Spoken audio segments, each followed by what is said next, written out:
support your channel in even more ways. Introducing managing monitors. These users have the same capability as standard monitors, but in addition, they can manage blocks, words, and change. Okay, got it. Am I live now? Man.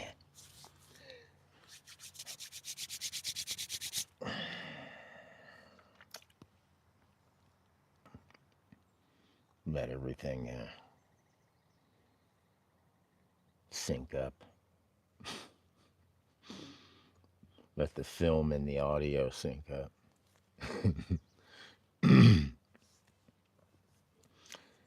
All right. Well, this is another flash video. No preparation, no reason, no purpose other than just to document the 100 and, okay, I gotta do the math again. 8, 9, 10, 11, 12, 113 days of the Outside Free Challenge. And we're doing good. Can you believe on April 17th, I started this challenge? That was in the spring. And it's almost fall. Next month, fall. I can't believe how fast time goes by. So I have to say, I feel very fortunate to be able to spend this time out in the wilderness.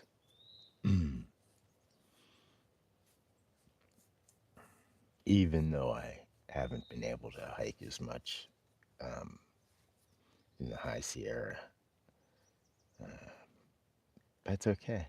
You know, we gotta let our body heal, and we gotta gear up and get ready for the winter, because that's gonna be incredible. Yeah. Um, I still haven't firmed up my plans as to what I'm gonna do this winter. If I'm gonna stay here, that's definitely a possibility. I think what I want to make happen is I want to get myself some cross country skis. I'm just trying to figure out if what's out there. I don't really, I've only cross country skied once in my life, many, many years ago. And they're kind of skis where you put the skins on when you want to go up and take the skins off. I hear that there are skis that you actually don't have to do that with, but I'm still looking into that. Um, but I'd really like to do some winter backcountry travel here in the Sierras. Uh, so I may not need to go anywhere. However, if I don't feel I'm prepared for the winter, or if I need to get away during that transition, because I gotta admit, the transition between fall and winter really sucks. Although that might not be so if I'm higher in elevation. Maybe the snow will come a lot quicker. But it might be nice to just kind of uh, allow that transition to happen. And if that's the case, then I'm thinking the desert, maybe Arizona or something. Or maybe the beach with my foot healing up. I'll be able to go back to skating. Maybe I go to Santa Cruz, get a little skate in.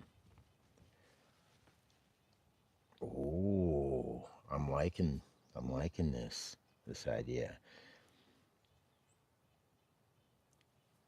Do the transition in Santa Cruz, get a skate in, get my balance together, come back, cross country, high Sierras.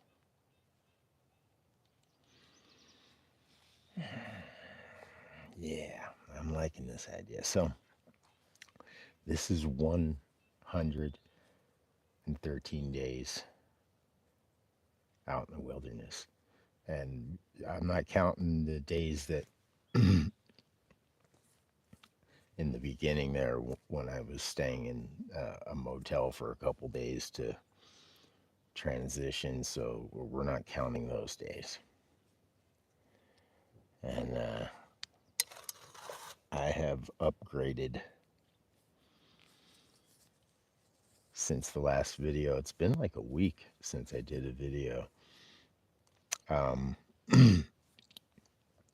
I was getting this advertising, um, right wing, religious advertising stuff, and I trying to get rid of it, stop it, you know, kept popping up. So if you're wondering what happened uh, over the past few posts,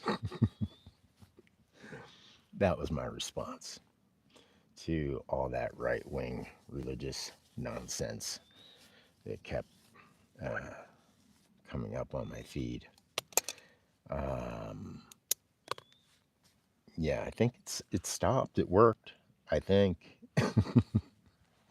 so.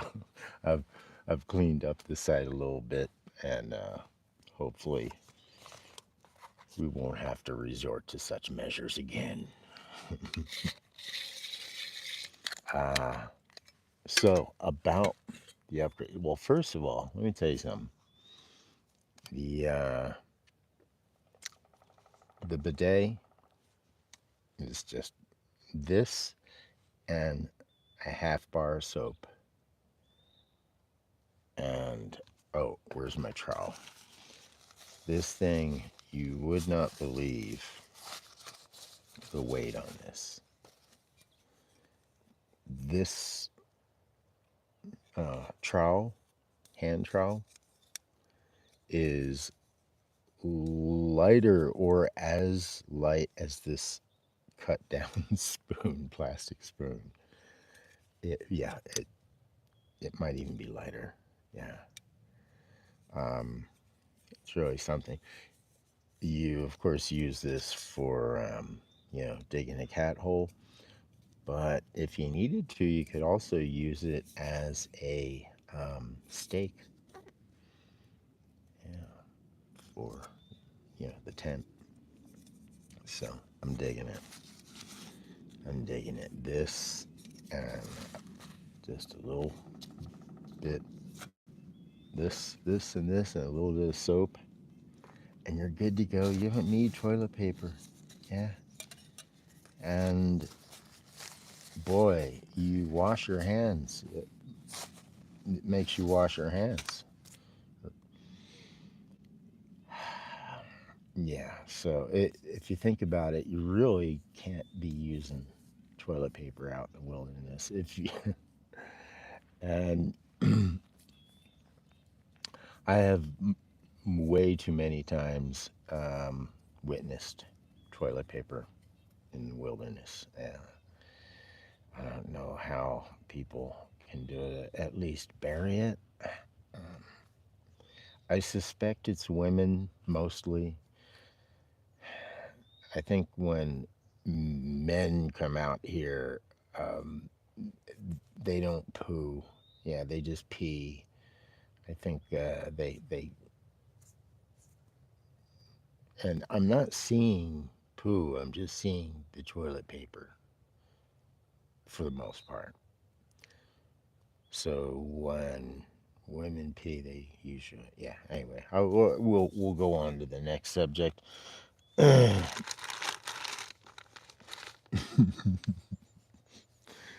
Cause of controversy. This this is for base camp, and this is just water. And what it does is it allows me to really conserve water. In fact, let's just go ahead and make this predominantly about water. Yeah, because I'm gonna have to go and get water in a day or two. One of my upgrades is I got rid of all my old gallon jugs. I looked it up. You're not supposed to use those more than once. They're single use, okay? I didn't know that. I mean, I guess I knew that, but I didn't know that. Okay. So I got one of those just collapsible plastic jug things, 5 gallons. Yeah, works great. And it collapses down and goes into the lockbox. Works great. So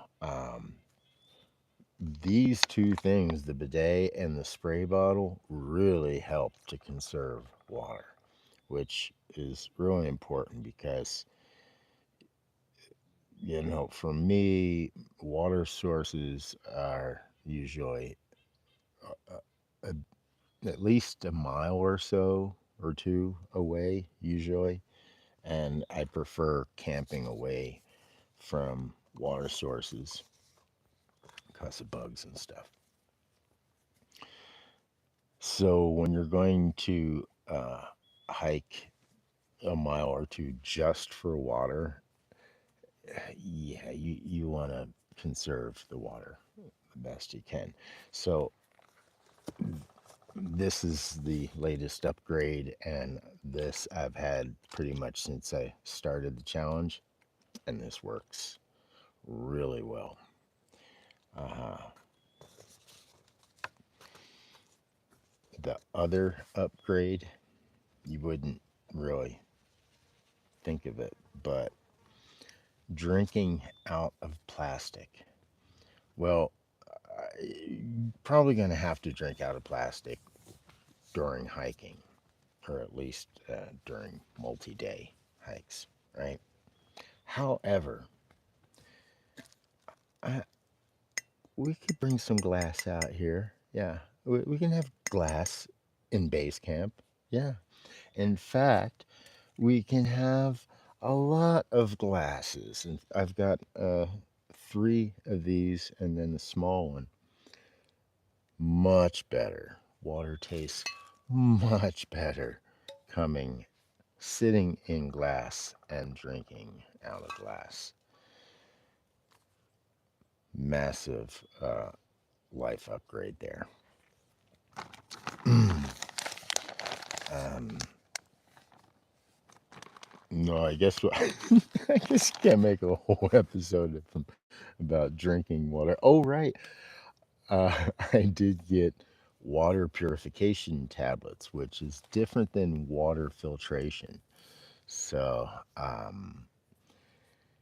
if I come across water that is questionable, or if the water source become um, questionable, then I could, resort to water purification and filtration, which is gives you the best odds of not getting sick from whatever water source.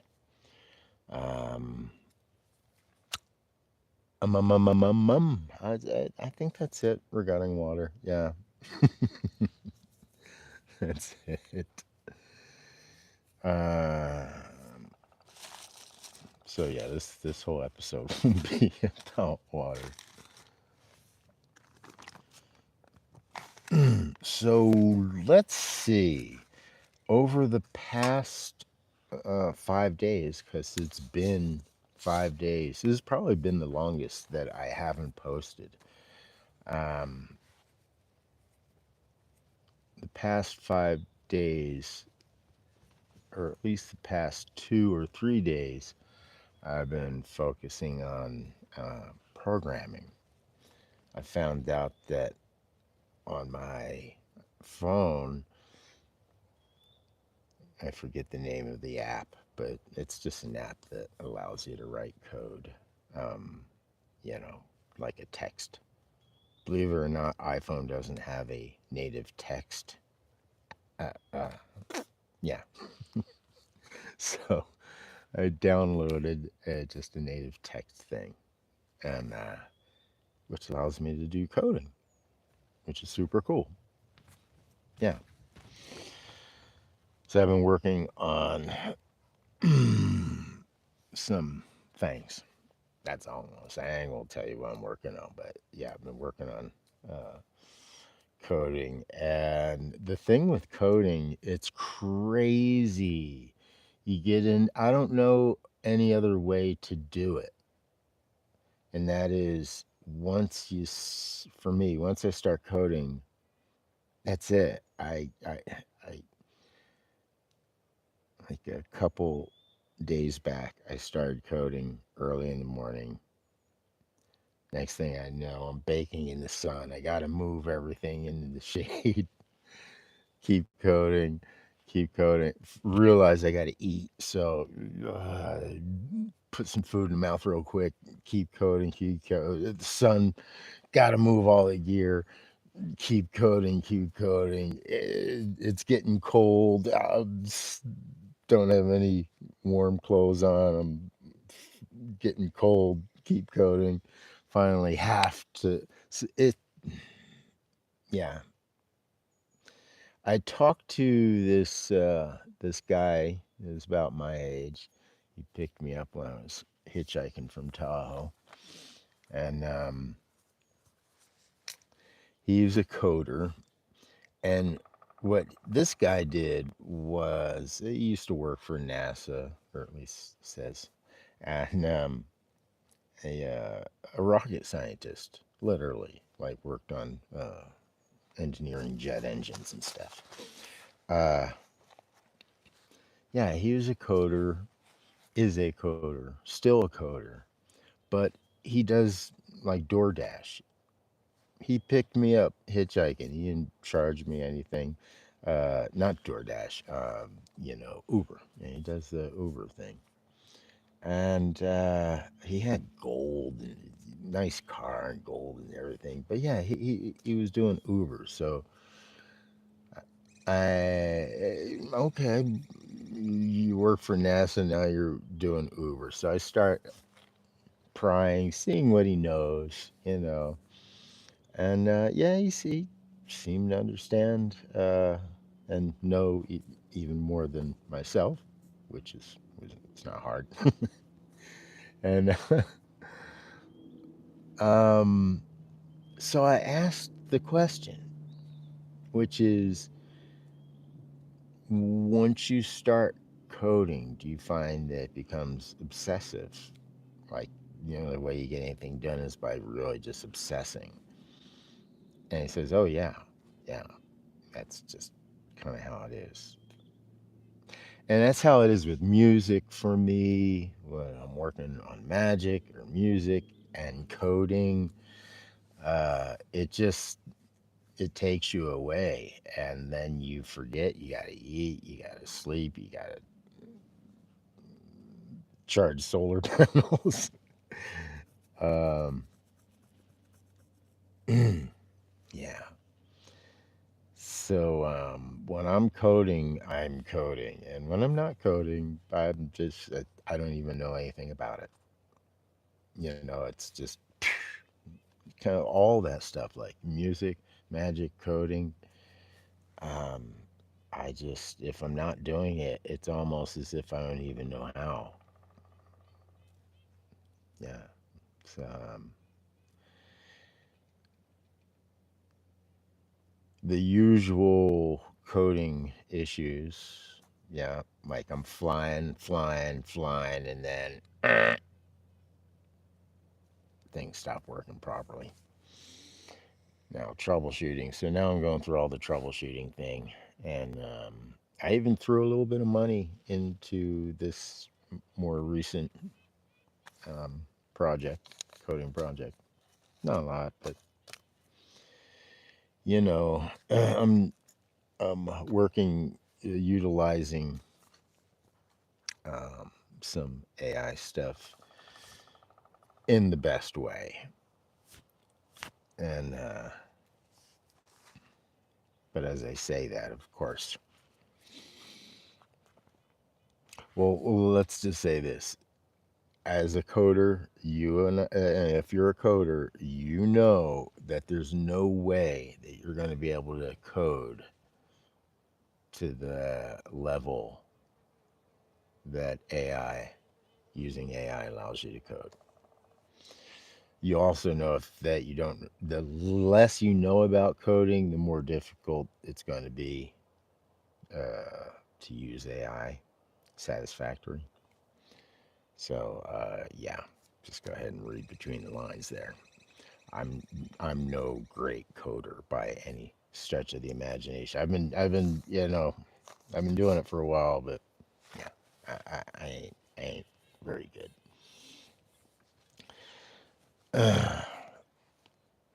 So using AI allows me to be this much better, but yeah, or this much better.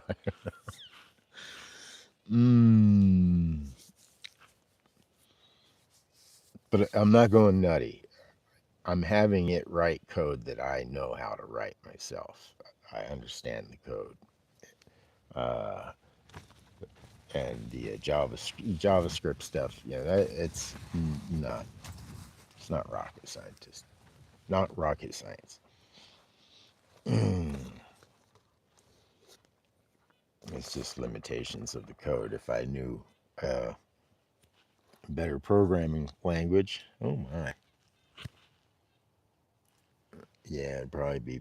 Oh, oh, why didn't you tell me I had like a booger in my nose? All right. I got this watch off Amazon. It's $20-$30 watch, something like that, and it's it's supposed to have an altimeter and all that stuff in it. It's not a smartwatch, but an altimeter and everything, and it just tells time. That's it. So I was gonna take it back. They ain't even want the watch back. So I have this big clunky watch that is pretty much I can tell time with, which I'm cool with. Yeah.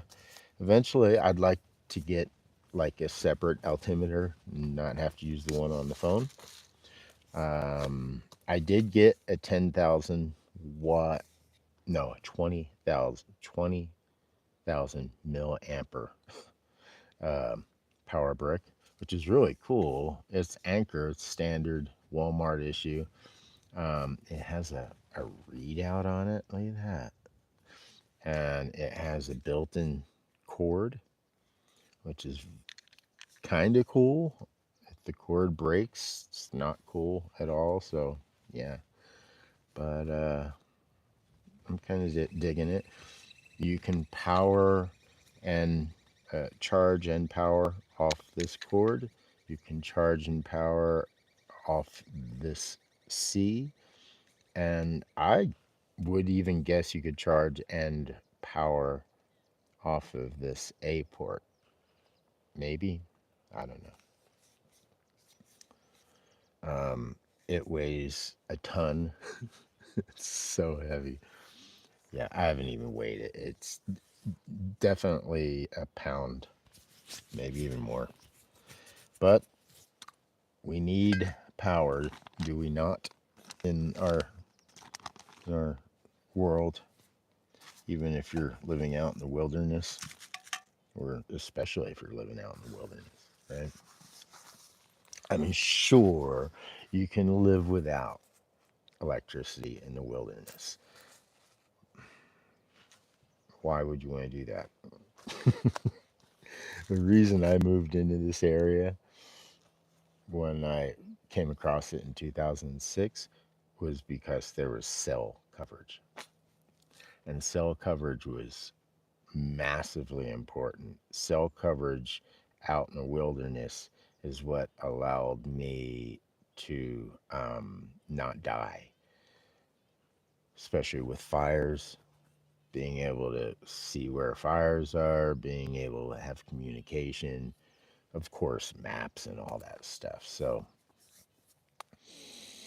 yeah, electricity for the modern wilderness enthusiasts isn't mandatory, but boy,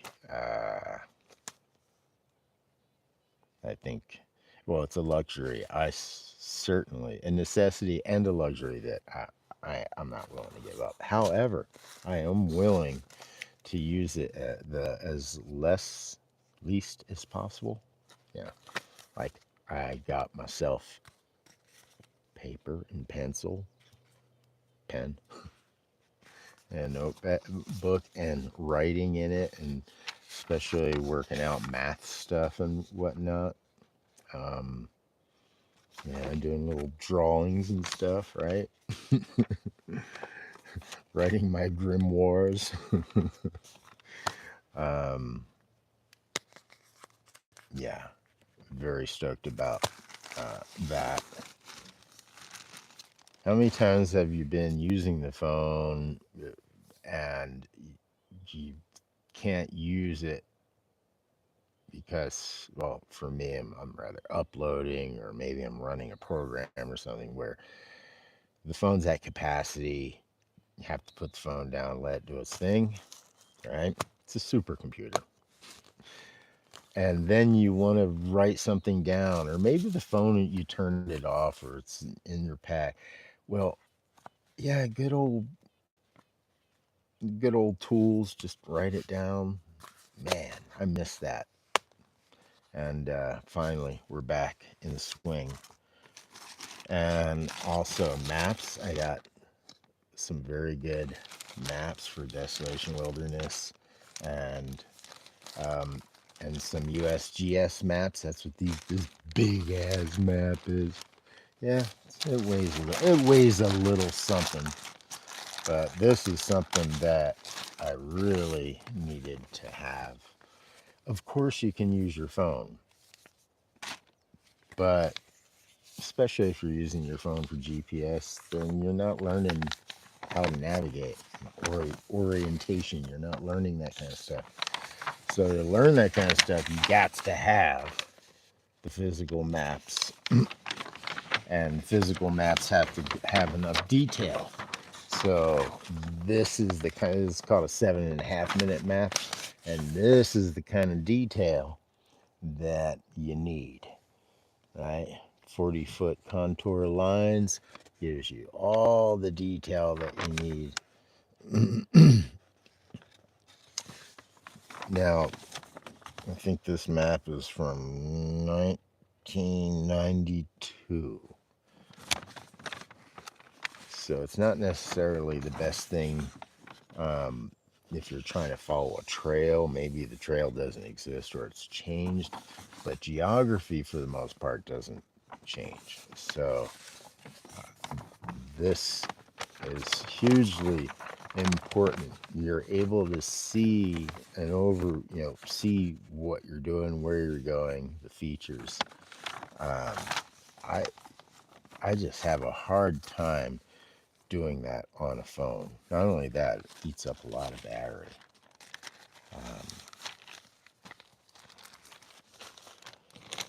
when you're trying to look at maps on the phone, as you zoom in or zoom out, the contour line interval changes. So that's weird, right? I mean, it has to, as you zoom in and out. And this is my rainproof case for my maps. There we go. I also upgraded to some very cool. I've only found these on Amazon, which are Ziploc bags, but they're reusable. They're actually thick, reusable, so they're a little heavier. Um, but man, I really like getting the most out of these plastic bags, and I've probably had some of my plastic bags, the non reusable plastic bags. I've probably had them for about a year or two, easily. Yeah, been using them for a year or two. So I as much as yeah,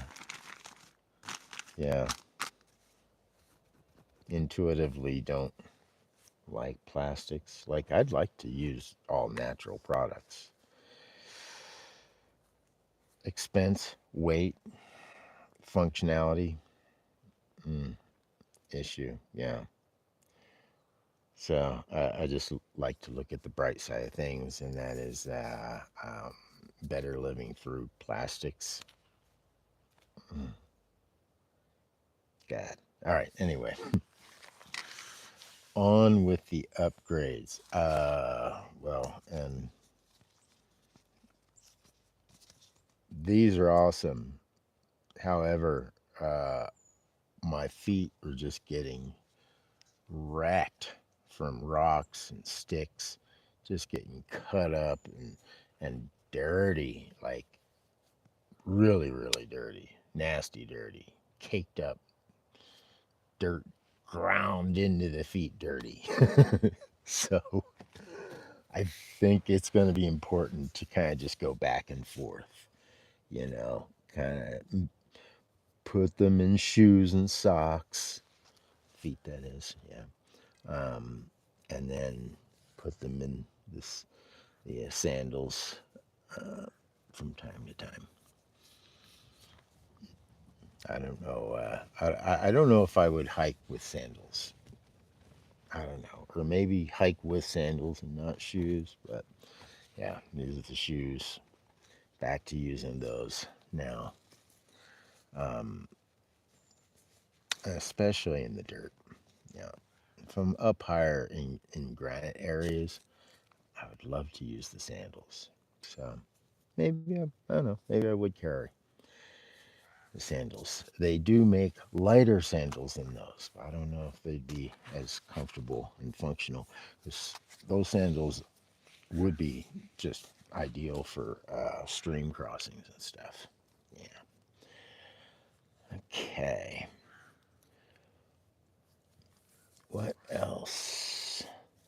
What else have we done? Oh, right. We got a little fuel transfer device. Get it. Let me show you. I got it from Garage Grown Gear. It's these guys right here. Yeah, I'm such a fanboy, but these are the companies that make the gear that allow me to live my favorite life, should I say? My best life, my favorite life. To live the way that I want to.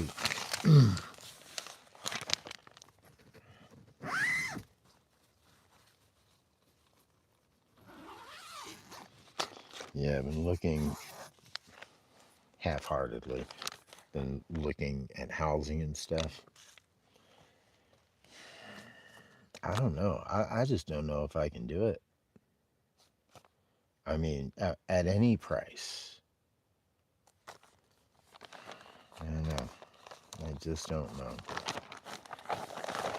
Um, yes, fuel transfer. Look at that. What you're doing is you put one canister on one end and the other canister on the other end, and you press it down and it transfers the fuel.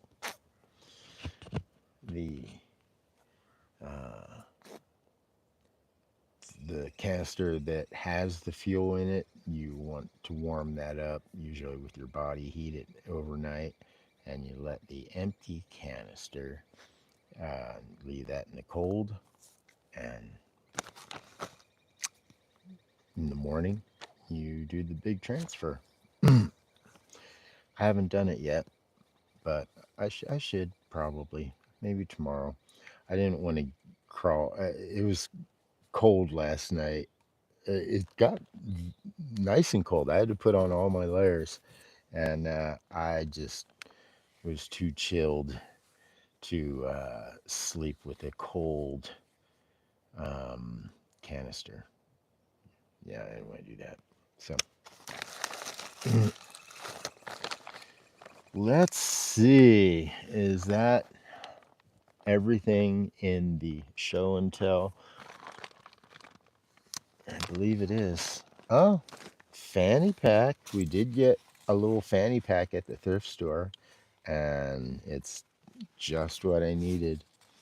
I don't really use it as a fanny pack so much as a shoulder pack. Yeah, right here. And it's not necessarily ultra light, but it's a fanny pack, right? This is huge. Being able to use a what we'll call a shoulder pack or a chest pack or a stomach pack, depending on where this is. But yeah, just being boom, boom, being able to get in there, boom, right? Huge. Loving that. I think that's the end of my show and tell here. I think so. I think I might end this and make some coffee, make a second round of coffee, and get back to some of the programming. Yeah, I think that's going to be uh,